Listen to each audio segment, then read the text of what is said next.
5월 31일 저녁에 중국 텐진의 주거 지역에서 이례적인 일이 발생했습니다. 이 지역의 길거리가 갑자기 들불처럼 솟아오르고 갈라졌습니다. 이 균열은 인도보도뿐만 아니라 잔디밭에도 나타났습니다.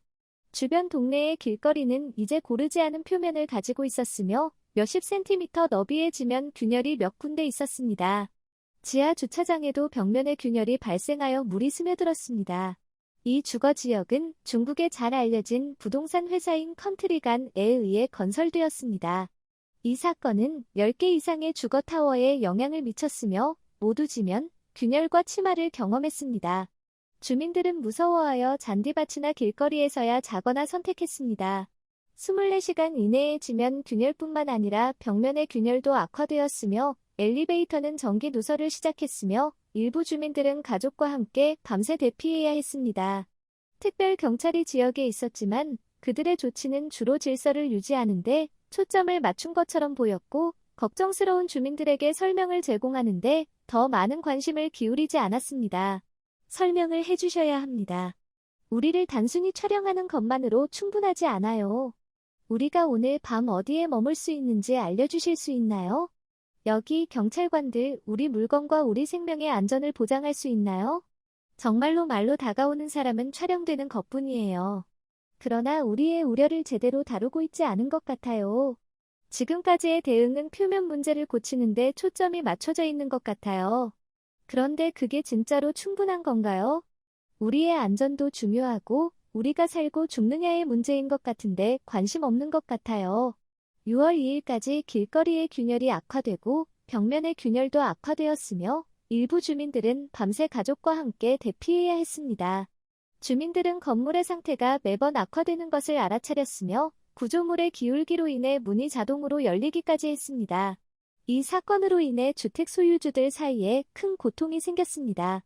그들은 저축과 감정을 자신들의 집에 투자했으며 돌아갈 수 있는지에 대한 불확실성이 깊은 슬픔을 안겼습니다.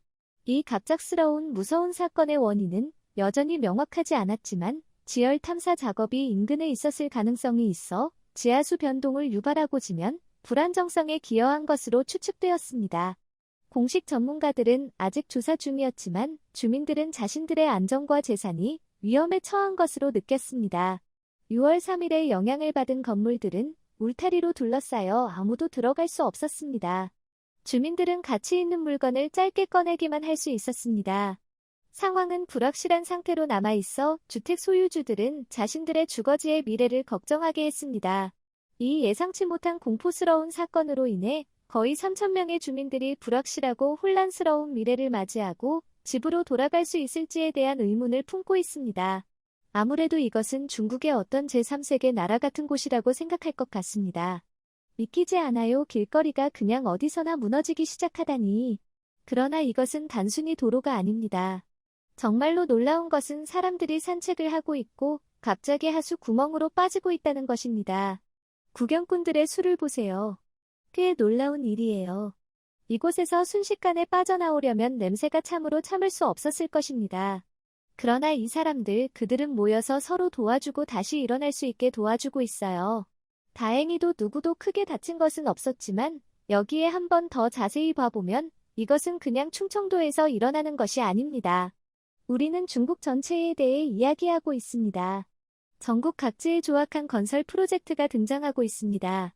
그리고 우리에게 루양의 길거리에 대해 이야기해보겠습니다. 차량이 달리고 있는데 갑자기 구멍이 나타납니다. 이 사건은 6월 21일에 발생했고 하얀 차량이 실제로 이 큰 구멍으로 뒤집혀 떨어졌습니다. 어떤 선행자들 덕분에 2명의 사람이 그 차량에서 기어나왔습니다. 그들은 이 건설 작업이 정말로 엉망이라고 말하고 있습니다. 지진도 없고 강한 바람도 없고 비도 오지 않았지만 어떻게 하면 차량이 구멍으로 떨어지는 거죠? 그래서 뭐가 문제일까요? 중국의 이 모든 대규모 인프라 개발은 다소 불안정한 것 같습니다. 도로만이 아니라 인도까지 구멍에 사람들이 빠져들고 있는 것은 정말 놀라운 일입니다. 그리고 이것은 고립된 사건이 아닙니다. 전국적인 문제입니다. 우리는 이 인도를 볼 수 있습니다. 그것들은 사실상 함정이며 사람들은 바로 그 안으로 빠져들고 있습니다. 일부는 도로 자체로 사라지고 있습니다. 이제 건설 품질에 대해 이야기해 봅시다. 사건 1. 중국 청칭의 구멍 사건.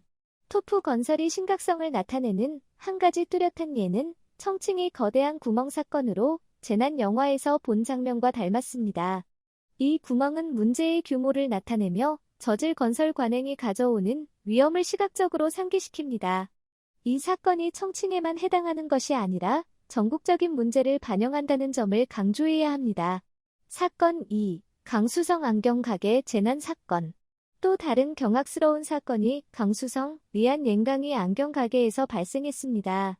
두 명의 사람들이 평범한 대화를 나누고 있을 때 갑자기 한 남자가 두 번째 층으로 떨어져 다리가 위태롭게 매달렸습니다.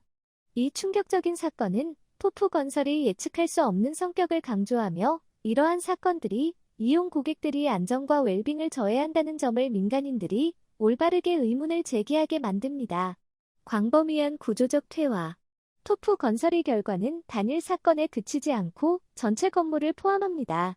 전국 각지의 다양한 건물에서 기울어지고 무너짐과 같은 경고적인 증상이 나타나고 있으며 이러한 악화는 본질적인 불안정성의 결과가 아니라 구조적 무결성을 저해하는 조잡한 건설 관행의 결과입니다. 불충분한 자재와 기술력. 건설 자재와 기술력의 품질은 경고할 만한 정도로 악화되었습니다. 한 가지 주목할 만한 사례에서는 한 사람이 비디오에 담긴 순수한 손으로 강철발을 굽히는 모습이 포착되었는데 이는 저질 자재와 건설 기술로 인해 이러한 구조물이 극도로 취약하다는 것을 강조합니다. 이 취약성은 거주자와 행인의 생명을 위협합니다. 몇 달 전 중국 국무원은 특히 파괴적인 건물 붕괴에 대한 조사 보고서를 토론하고 승인했습니다. 이러한 공식 발표는 비극적인 사건 후 1년 넘게 지연된 것을 주목할 가치가 있습니다. 2023년 5월 21일에 발표된 공식 보고서에 따르면 이 재앙 중에 총 63명이 돌무더기 아래에 갇혔습니다. 이 중에는 50명의 대학생, 11명의 비즈니스맨과 다른 사람들, 그리고 두 가족의 주택 소유주 또한 포함되었습니다. 비극적으로도 이 재앙에서 54명이 목숨을 잃었으며 그중 상당수가 대학생인 44명이었습니다. 보고서는 건물 붕괴가 2022년 4월 29일 새벽 12시 21분에 4초 만에 발생했다고 어두운 일정을 제공하며 이 모든 것은 둘째 층 레스토랑의 동쪽 벽이 이상한 소리를 내며 천장에서 물건이 떨어지기 시작한 것으로 시작되었습니다. 3분 후 2022년 4월 29일 12시 24분에 전체 구조물이 수직으로 붕괴되어 파괴를 완료하는 데 단 4초가 걸렸습니다. 조사 결과 이 재앙적인 붕괴의 주요 원인은 건물 소유자가 건물을 불법으로 수정한 것이었습니다. 그들은 임대 목적으로 건물에 추가 층과 층을 더했습니다. 놀랍게도 지역 정부 당국은 이러한 위반 사항을 무시했습니다. 2022년 붕괴 사건 초기에 공산당 정부는 23명이 안에 갇혀 있다고 주장했으며 그중 5명이 구조되고 39명이 아직 실종되어 있다고 밝혔습니다. 이제 공식 보고서가 공개되면서 온라인에서 널리 논의를 불러일으켰습니다. 많은 사람들이 44명의 대학생의 생명을 잃은 것에 깊은 슬픔을 느끼며 대학 기숙사가 어떻게 이렇게 위험한 건물이 될 수 있는지 의문을 품습니다. 오늘의 대학생 중 많은 사람들이 가족에서 유일한 자녀로 대학 진학을 위해 열심히 노력했지만 비극적으로 목숨을 잃게 되었습니다. 자녀의 교육에 희망과 노력을 많이 투자한 부모들은 어떻게 나아갈 방법을 고민하고 있습니다. 또 다른 논쟁의 중심은 조사 결과의 공개와 책임 할당에 상당한 지연입니다. 사건의 심각성에도 불구하고 조사 결과를 공개하는 데는 1년이 걸렸습니다. 책임에 대해서는 주로 4명의 지방 또는 부처급 고위 공무원과 이 사건과 관련된 다양한 수준의 58명의 공무원이 징계 조치를 받았습니다. 가장 엄한 처벌은 당 경고와 정치적 불량행위로 사실상 실질적인 결과가 없다는 것을 의미합니다.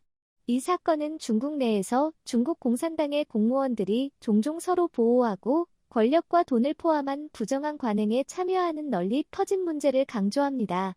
권한을 가진 사람들에 대한 이러한 면죄부 문화로 인해 전국적으로 품질이 낮고 위험한 건설 프로젝트 사례가 빈번하게 발생하여 두부 프로젝트라는 별명을 얻었습니다. 이제 중국 광저우의 상황에 대해 이야기해 봅시다. 광저우는 어려운 경제 상황으로 유명합니다. 과거에는 급한 추위에 피난을 찾던 노숙 아이들이 쓰레기통에 숨었을 때 비극적인 사건이 발생하여 우연한 죽음이 발생했습니다. 이에 대응하여 정부는 광장 및 박물관, 콘서트홀 및 과학박물관을 포함한 4개의 건물을 건설하기 위해 상당한 금액인 9천만 위안, 약 45억 TWD를 투자했습니다. 그러나 최근에는 완공 직후에 발생한 중국 광저우에 새로 지어진 오페라 하우스에서 사건이 펼쳐졌습니다. 이 사건은 5월 1일 행사 중에 발생했습니다. 무대는 상승을 위한 유압 시스템으로 설계되었으나 기능이 고장나 전체 무대가 급격히 떨어지는 사고가 발생했습니다. 처음에는 몇몇 관객들이 공연의 일부로 생각했지만 비명 소리를 듣고 나면 어떤 일이 심각하게 잘못되었음을 알 수 있었습니다. 조사 결과 무대의 주요 지원이 나무로 만들어졌으며 이는 충분하지 않았습니다. 이 오페라 하우스에 대한 이 큰 투자는 주로 무대의 주요 지원물로 나무를 사용한 저질 건설 관행으로 망쳐졌습니다. 또한 광저우에서는 유틸리티 폴에 대한 우려가 있었습니다. 역사적으로 이 폴은 목재로 만들어져 단일 중앙 지원을 가졌습니다. 그러나 향후 더 큰 강도를 위해 최소한 하나의 강철 철판을 포함한 강화 콘크리트를 사용하도록 전환되었습니다. 그러나 폭설 중에 이 폴들이 예상보다 튼튼하지 않았음이 분명해졌습니다. 이 이벤트 보고서는 중국 본토에서의 건설 관행과 인프라 품질에 관련한 우려스러운 사건을 밝히며 홍콩이 이빅타임 채널을 통해 토프 프로젝트의 최신 보고서에서 나온 내용입니다. 논의 중인 이 사건은 지역의 공공인프라 프로젝트의 안전성, 내구성 및 신뢰성에 대한 중요한 질문을 제기합니다. 사건을 면밀히 조사하면 몇 가지 놀라운 결과가 나타났습니다. 유틸리티 폴 파손. 이 사건은 주로 유틸리티 폴의 예상치 못한 파손과 관련이 있습니다.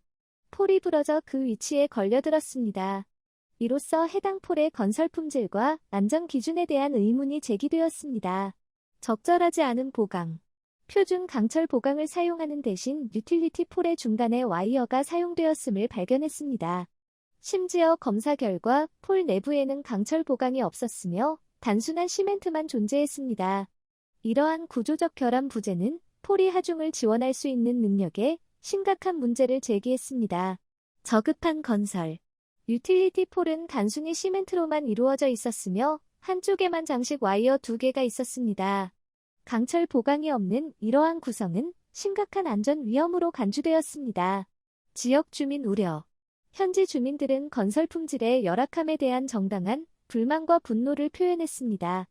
이들은 상황을 점토와 비슷하다고 비유하며 와이어 2개를 꼬아두고 그대로 두는 미숙한 기술을 강조했습니다. 도로 품질. 또한 주민들은 대만의 도로 품질에 대한 불만도 표명하며 인프라 기준에 대한 보다 일반적인 우려를 제기했습니다. 대중 반응. 이 사건은 과거의 조잡한 건설로 인한 부상과 사망 사례와 유사성을 띠며 중대한 대중 반발을 일으켰습니다. 그 시절 많은 사람들이 연루되었으며 일부는 그 행동에 대한 법적 제재를 받았지만 이 사건은 저급한 건설 문제가 지속되고 있다는 점을 강조합니다. 건설 재료. 조사 과정에서 가장 충격적인 발견 중 하나는 유틸리티 폴 내부에 강철 보강 대신 갈대 줄기를 사용한 것이었습니다. 갈대 줄기가 주요 지원 구조로 확인되었습니다. 이것은 관행적인 건설 방법과의 근본적인 이탈로 여겨지며 안전 기준에서의 심각한 어긋남으로 여겨집니다. 총리의 경고. 이 사건은 1998년 9월 주정제가 피해 방지를 위해 봉사군에 의해 고쳐져야 했던 양자재 경제가 무너진 것을 목격하며 콩물 찌꺼기 사용으로 라벨링한 경고를 떠올리게 합니다. 양자재 댐은 재앙을 피하기 위해 봉사군에 의해 수리되어야 했습니다. 중국 스피드와 신속한 발전. 이 사건은 중국 스피드라고 알려진 현상을 더욱 강조합니다. 이는 빠르고 혁신적인 발전을 추진하기 위한 무모한 노력이며 도시의 빠른 변화를 이끌었지만 건설 품질과 안전을 우선시하는 것보다 속도를 우선시하는 우려를 제기했습니다. 또한 상하이와 쿤밍을 고속도로로 연결하기 위한 고층 건물이 건설 중에 붕괴되었는데 엄격한 공학 기준을 충족해야 했음에도 불구하고 두부 찌꺼기 프로젝트라고 자주 불리는 이러한 저급한 건설은 중국에서 불행히도 흔하지 않습니다. 뿐만 아니라 중국의 지역에는 일반적으로 비정상적인 토네이도가 있었습니다. 이로 인해 건물이 붕괴되고 인프라가 심각한 피해를 입는 등 많은 파괴와 사상자가 발생했습니다. 중국에서의 이러한 사건들 외에도 특히 아프리카에서 중국이 건설한 프로젝트의 실패에 대한 보고가 있습니다. 이는 중국의 해외 프로젝트와 연관된 저급한 건설 품질에 대한 평판을 가지고 있습니다. 중국에서의 두부 건축의 경보적인 증가는 공공안전과 건설된 환경의 무결성에 대한 중대한 위협을 제기합니다. 이러한 사건은 고립된 사례가 아닌 전국적인 건설 프로젝트를 퍼지게 하는 보다 넓은 문제의 표시입니다. 이러한 위기를 해결하기 위해 규제 당국, 건설회사 및 건물관리 포함 여러 수준에서 긴급 조치가 필요합니다. 공공안전은 우선시되어야 하며 건물이 구조적으로 견고하고 시민들의 생명에 불필요한 위험을 노출시키지 않도록 건설 품질 기준을 강화하기 위한 엄격한 조치가 시행되어야 합니다. 이러한 문제는 추가 재해를 방지하고 중국 국민의 복지를 보호하기 위해 포괄적으로 대응되어야 하는 중요한 사항입니다. 2023년 8월 3일 중국 헤이룽장성 하륜에 위치한 하무 고속도로 254km 부근에서 다리 붕괴로 도로 구간이 중단되었습니다. 현재 교통경찰이 현장에 도착하여 임시교통 통제 조치를 시행 중입니다. CCTV 뉴스에 따르면 2023년 8월 2일 용딘강 홍역 방류로 베이징 마르코 폴로 다리 서쪽에 위치한 샤오칭강 다리가 부분적으로 붕괴되어 다리 위 5대의 자동차가 물에 빠졌습니다. 펑타이 구역에서 기자들이 보도했습니다. 구체적인 원인에 대한 논쟁에 빠질 필요는 없습니다. 이러한 사건은 명백히 건설 품질의 부족으로 인한 것입니다. 저는 이전에 사회에서의 부패에 대한 높은 관용에 대해 이야기한 적이 있습니다. 막대한 금액이 관련되어 있을 때도 책임을 물어야 하는 결과는 종종 충분하지 않습니다. 많은 도시, 우리 도시 포함 비의 저하로 인한 반복적인 도시 침수 문제에 직면하고 있습니다. 비가 많이 오거나 강한 천둥 번개가 있을 때마다 도시의 특정 부분이 물에 잠깁니다. 저는 이 문제에 대해 곰곰이 생각하고 있으며 스펀지 시티 및 분리된 포구수 프로젝트와 관련된 최근 개선 사항과 밀접한 연결이 있다고 믿습니다.